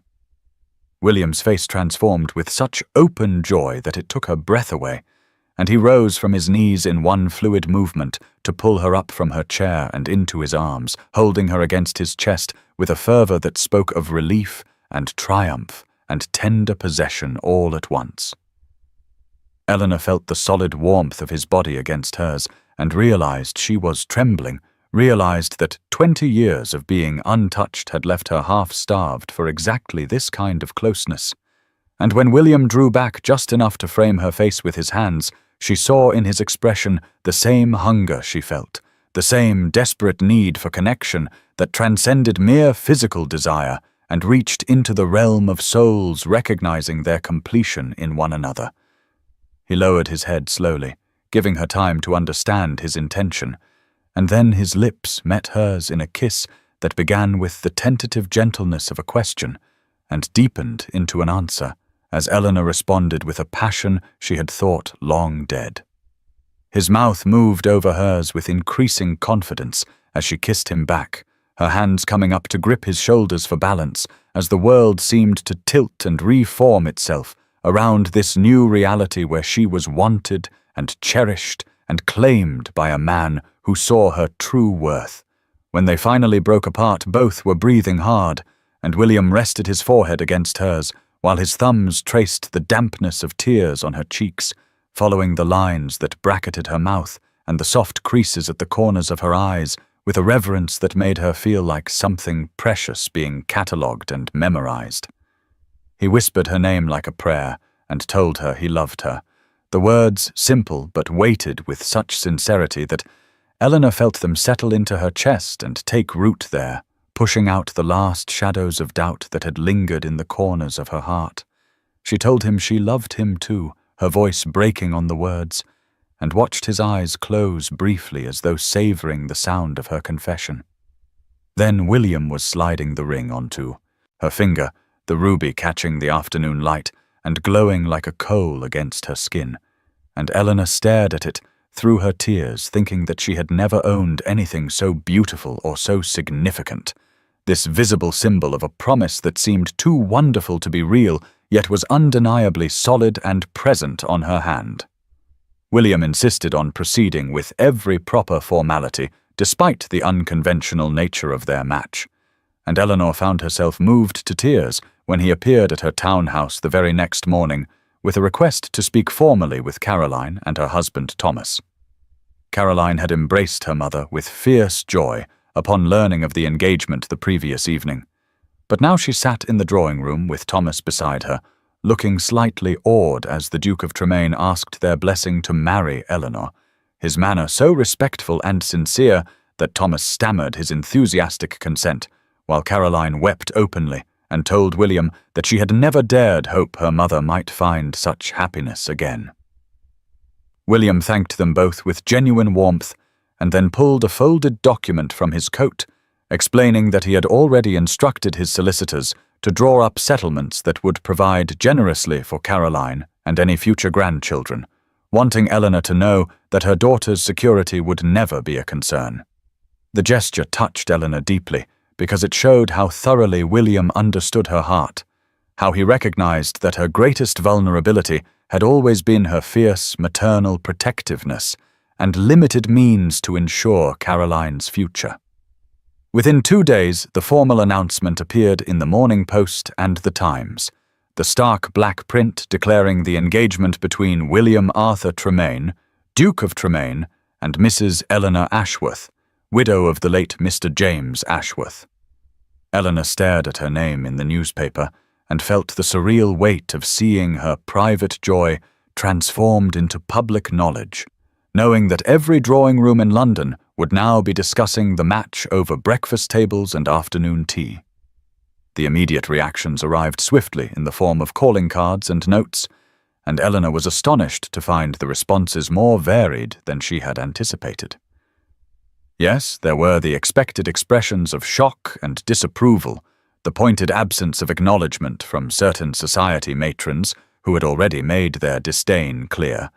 but there were also surprising notes of congratulation from women Eleanor barely knew, older widows and spinsters who wrote brief private messages expressing their quiet pleasure at seeing someone like themselves chosen and valued.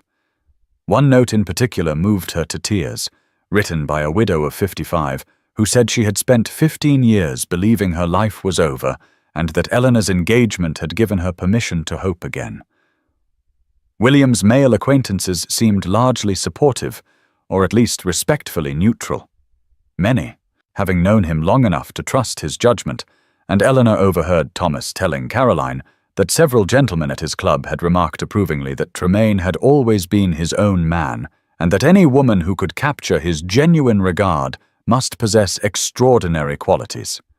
Lady Margaret became a stalwart ally, calling on Eleanor frequently, and making clear through her warm public treatment that the Tremayne family stood united in support of the match, her presence lending social weight that helped counter some of the more vicious gossip.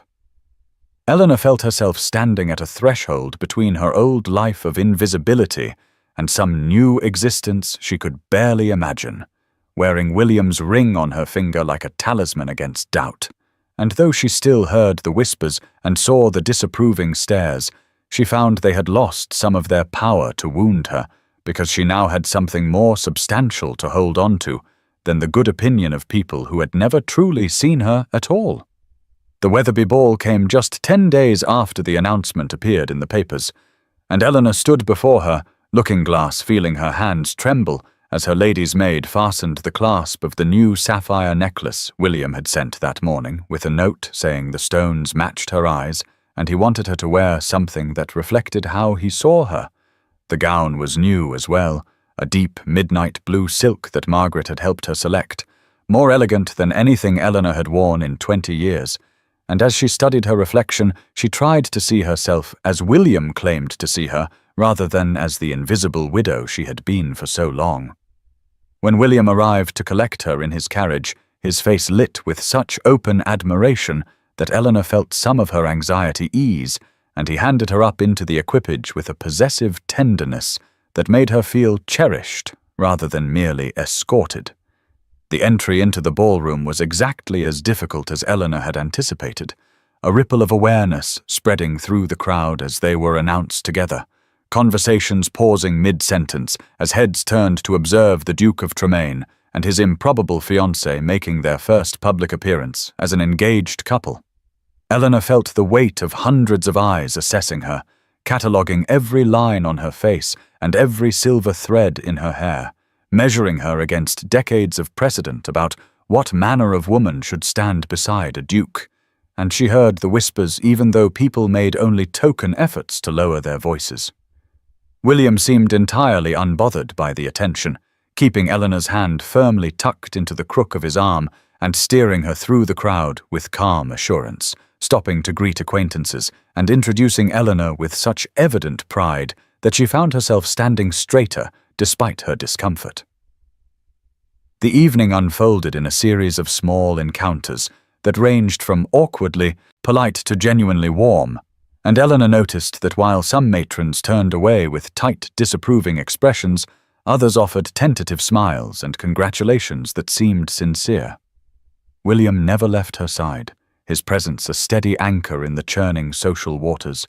and when he led her onto the floor for a waltz, Eleanor was aware that they had become the primary spectacle of the evening, every eye in the ballroom tracking their movements as they turned together in time to the music. Midway through the evening, a young woman approached Eleanor during a moment when William had stepped away to procure refreshments, and Eleanor recognized her as Mrs. Violet Hartley, a widow of perhaps 30, whose husband had died in a riding accident 2 years prior. Mrs. Hartley spoke quietly, her eyes bright with emotion, telling Eleanor that she had spent the past 2 years believing her life was effectively over, that she would spend the next 40 or 50 years simply existing in the margins of other people's happiness. But seeing Eleanor chosen and celebrated by a man like the Duke had given her the first real hope she had felt since her husband's death. Eleanor found herself deeply moved by the confession, reaching out to clasp the younger woman's hand and telling her with conviction that she was learning it was never too late for new chapters and unexpected joy. When William returned and saw Eleanor's expression, he bent close to ask if she was well, and Eleanor realized with a strange sense of wonder that she was more than well, that despite the stares and whispers, she felt for the first time that she belonged exactly where she stood, not as an object of pity or scandal, but as a woman genuinely valued and publicly claimed by a man whose regard was transforming how she understood her own worth. The wedding was set for early December, just 6 weeks after the engagement, and Eleanor found herself swept into a whirlwind of preparations that felt both dreamlike and overwhelming in their reality.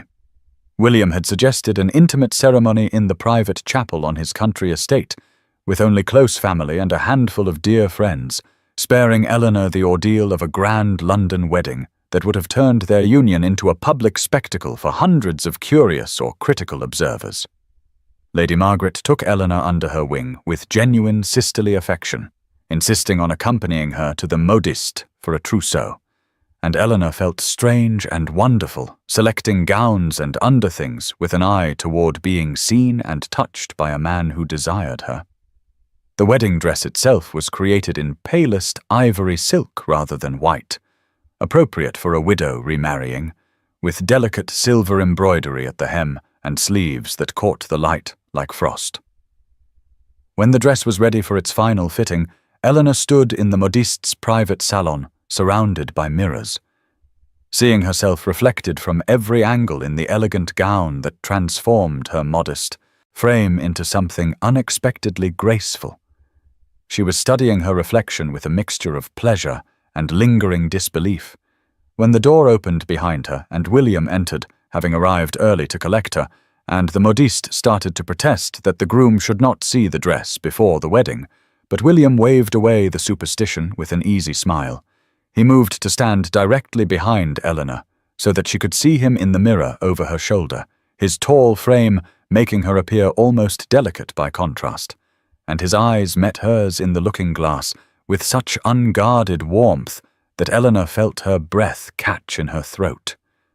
He said nothing for a long moment, simply looking at her reflection, and then he spoke quietly, telling her she was radiant, that she looked like moonlight and winter stars, that he could not quite believe his extraordinary fortune in winning her acceptance. Eleanor felt tears prick her eyes because his words held none of the practiced flattery of courtship, but rather the awed sincerity of genuine feeling. And when she tried to deflect the compliment with a self-deprecating comment about the skill of the modiste, he gently turned her to face him directly, rather than through the mirror. He lifted one hand to cup her cheek, his thumb brushing away the single tear that had escaped, and told her he needed her to begin believing what he saw when he looked at her, that the woman reflected in the glass was beautiful, not despite her years, but because of them. Because every line and every silver thread told the story of a life lived with courage and grace and love. Eleanor found herself unable to speak past the tightness in her throat, so she simply nodded, and William bent to press a soft kiss to her forehead before stepping back and offering his arm to escort her home.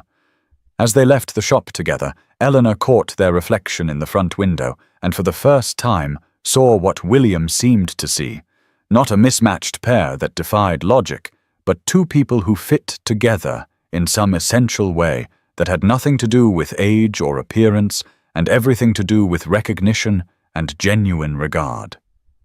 She felt something shift inside her chest, some last barrier of disbelief beginning finally to crumble, and she allowed herself to imagine that in 8 days' time she would stand beside this man and pledge her life to his, and that perhaps she truly was allowed to claim such happiness after all. The morning of the wedding dawned cold and clear, the December sky a pale, crystalline blue above the frost-covered grounds of William's country estate, and Eleanor woke in the guest chamber that Margaret had prepared for her, with her heart beating so rapidly she had to sit at the edge of the bed for several moments, simply breathing and trying to convince herself that this was truly happening. Caroline came to help her dress, her daughter's face glowing with such unrestrained happiness that Eleanor found her own nervousness easing slightly, and together they worked through the layers of wedding garments with careful attention, the silk stockings and delicate chemise and petticoats building toward the final moment when Caroline lifted the ivory gown and settled it over Eleanor's shoulders. Margaret arrived as the last buttons were being fastened, carrying a simple coronet of winter greenery and white hothouse roses that she arranged carefully in Eleanor's silver-threaded hair, and when Eleanor finally stood fully dressed before the long mirror in the corner, she saw a woman who looked both familiar and transformed, still herself but somehow more present and vivid than she had appeared in decades. The small party gathered in the private chapel at noon, perhaps 20 people in total, including Caroline and her husband Margaret, a handful of William's closest friends, and the vicar who had known William since boyhood. And as Eleanor stood in the small antechamber waiting for the music to begin, she felt the full weight of what she was about to do settle over her like a physical presence. Then Caroline squeezed her hand, and the chapel doors opened, and Eleanor saw William standing at the altar in his dark coat, with his eyes fixed on the doorway. And the moment their gazes met, every doubt and fear seemed to fall away like shed garments.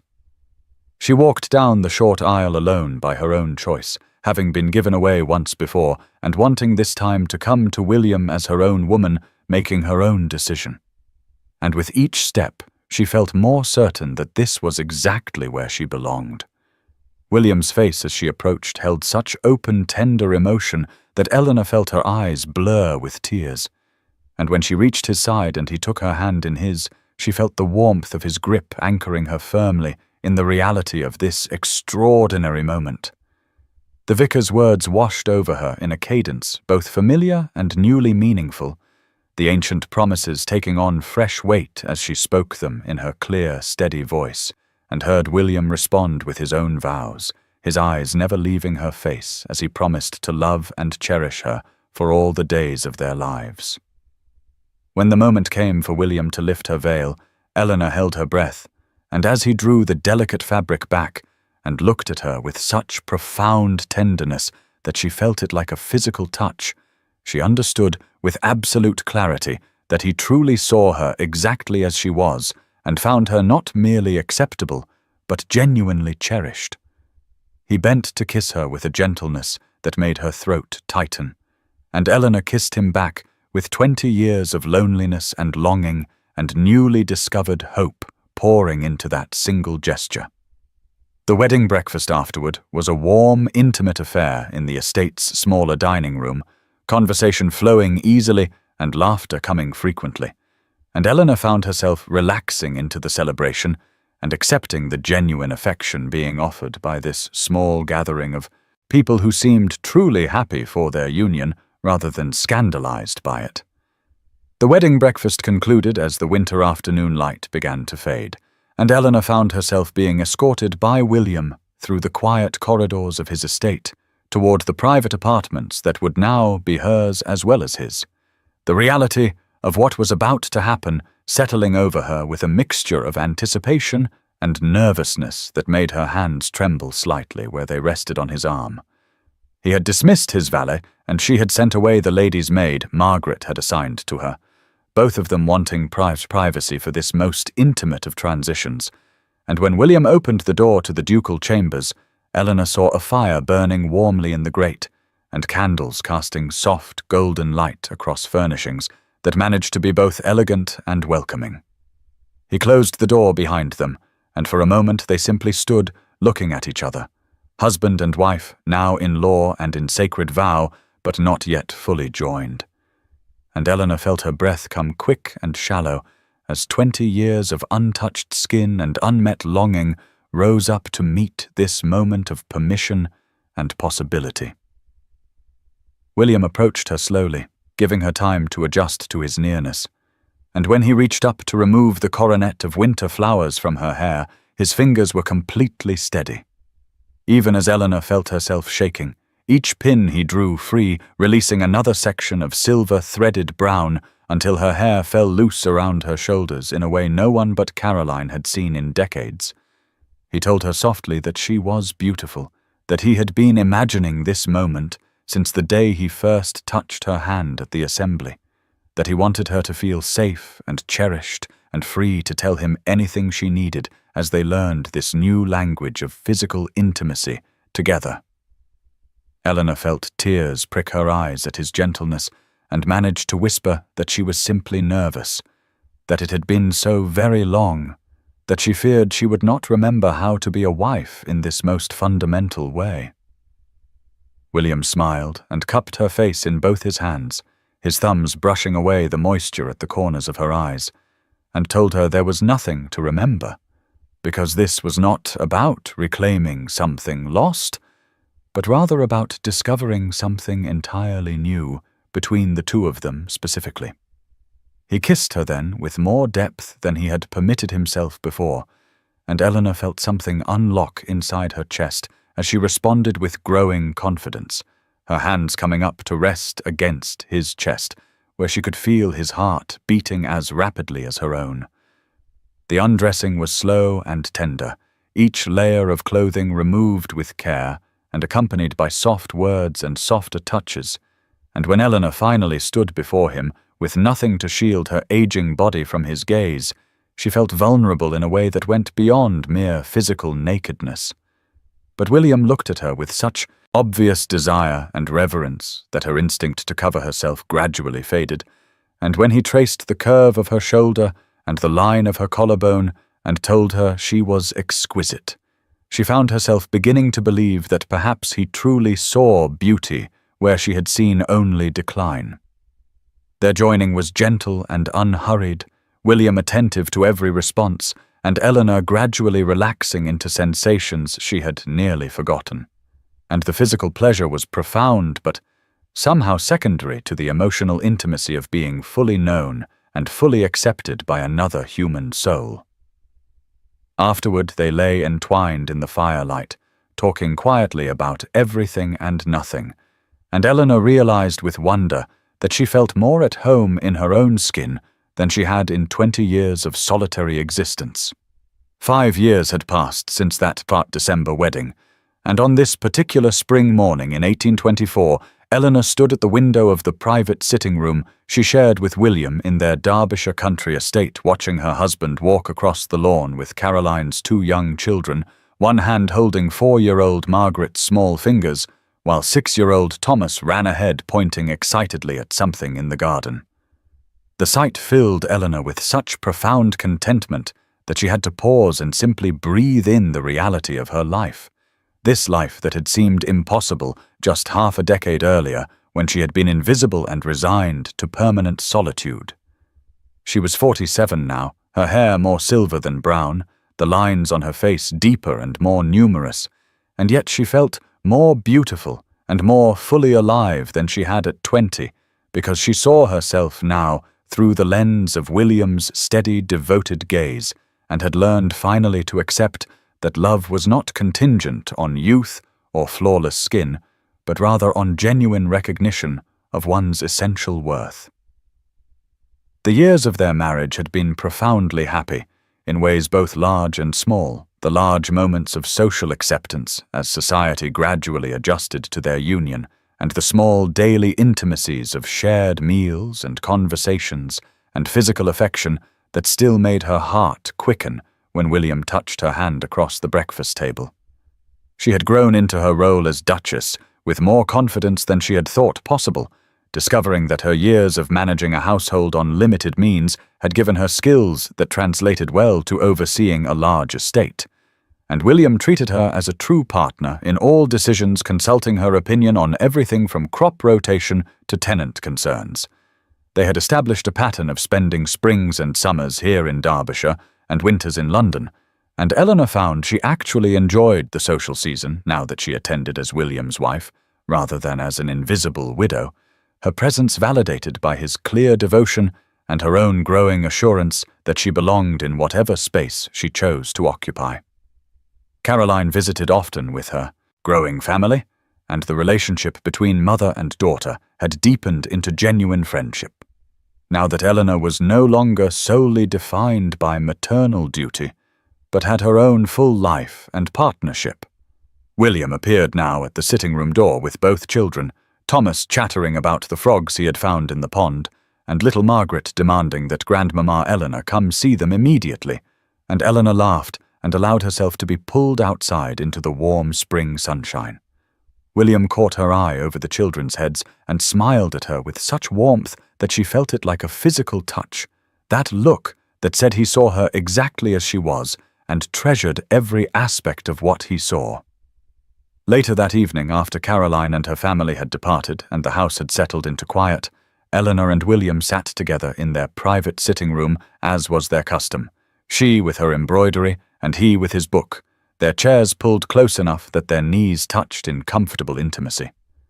William set down his book after a while and simply looked at her, and when Eleanor glanced up questioningly, he reached over to trace the line of her cheek and told her, as he had told her countless times before, that she grew more beautiful to him with each passing day.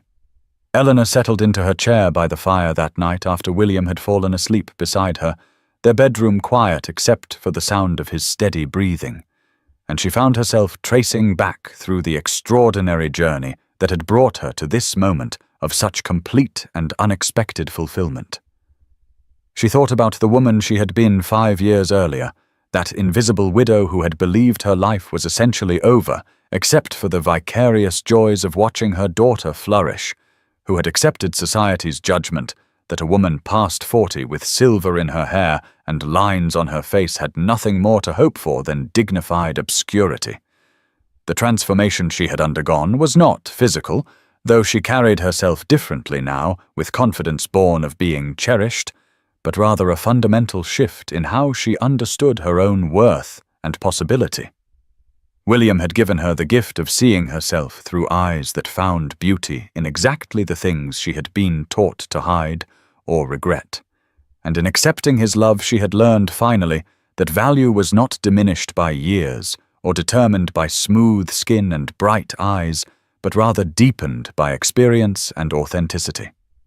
She had learned that it was possible to be desired and treasured at 47 just as genuinely as at 20. Perhaps even more so, because the person who loved her now loved her complete self, including all the history written on her face and body. The realization had been slow and sometimes painful, requiring her to dismantle decades of internalized judgment about what made a woman worthy of love. But the freedom that came with finally accepting that she was enough, exactly as she was, had been worth every difficult moment of the journey. She thought, too, about what their story might mean for others. The women she encountered now, who approached her tentatively at social gatherings to whisper their own stories of feeling invisible or past the point of possibility. And she always told them what she wished someone had told her years earlier, that life could surprise you at any age if you had the courage to remain open to it. Sometimes Eleanor wondered what would have happened if she had refused William's initial attention out of fear or disbelief, if she had protected herself so thoroughly that she missed the extraordinary gift he was offering, and the thought made her grateful for whatever small spark of hope had allowed her to take the risk of believing she might still deserve joy. Now, as she looked at her sleeping husband, this man who had chosen her against all social logic and loved her with such steadiness that she had finally learned to trust it completely, Eleanor felt profound gratitude not just for him,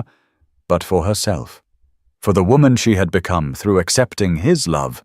and learning to see herself as worthy of it. Dear listener, if you find yourself believing that your best years are behind you, that love and new beginnings are only for the young and unlined, please hear Eleanor's story and know that it is never too late to be truly seen and cherished for exactly who you are. The measure of your worth is not found in mirrors or in society's narrow definitions, but in the depth of character you have built through all your years of living. Somewhere there may be someone waiting to memorize every line on your face and treasure the story each one tells. Stay open to possibility.